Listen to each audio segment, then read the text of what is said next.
In PowerPoint 2010, SmartArt gives you the chance to communicate with your audience using visuals instead of text, which can help you add more color, shape, and interest to parts of your presentation. I'd like to create a graphic that zeroes in on the sales team at my company to explain their chain of command. While you can right-click inside any text box to convert the contents to SmartArt, I want a little more flexibility, so I'm going to start from scratch by selecting a blank slide and then going to the Insert tab. If you click the SmartArt command, a list of categories will appear, along with the graphics you have to choose from, and a preview.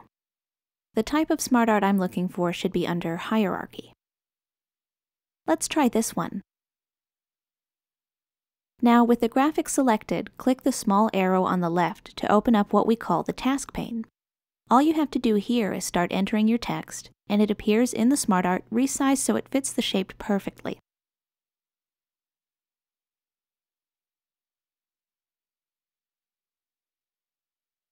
You can also type into the shapes themselves, which is fine for a simple graphic like this, but for something more complex, I do find it easier to stick to the task pane.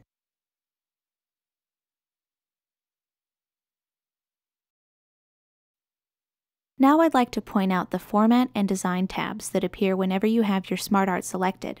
From here, an easy way to add more shapes to your SmartArt is to select a shape near the location you have in mind, then click the arrow next to Add Shape. You can add one after or before your selected shape, which will place them on the same level right next to each other, or add one above or below.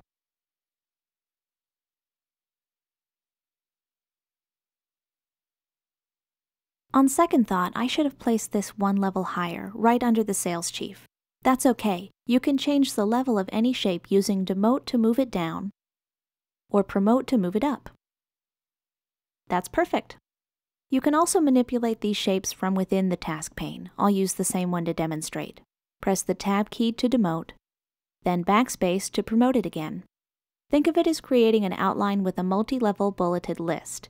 You can even add bullets to the list by pressing Enter.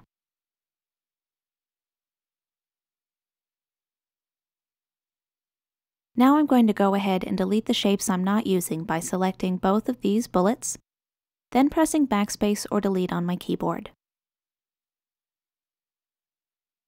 Now my SmartArt is almost done. It's just a little bland. The next thing I'd like to show you is how to change the look of your graphic using SmartArt styles. Click the drop-down arrow here to see the full list of styles, and as always, mouse over for a live preview. I like this one.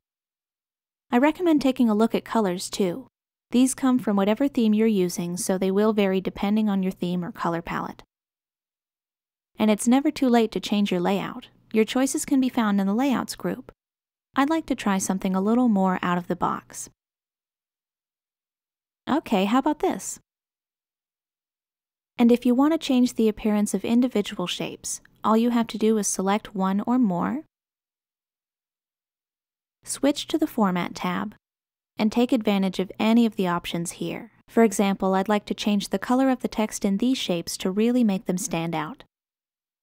SmartArt is a great way to incorporate more visuals and present something to your audience that's eye-catching and easy for them to understand.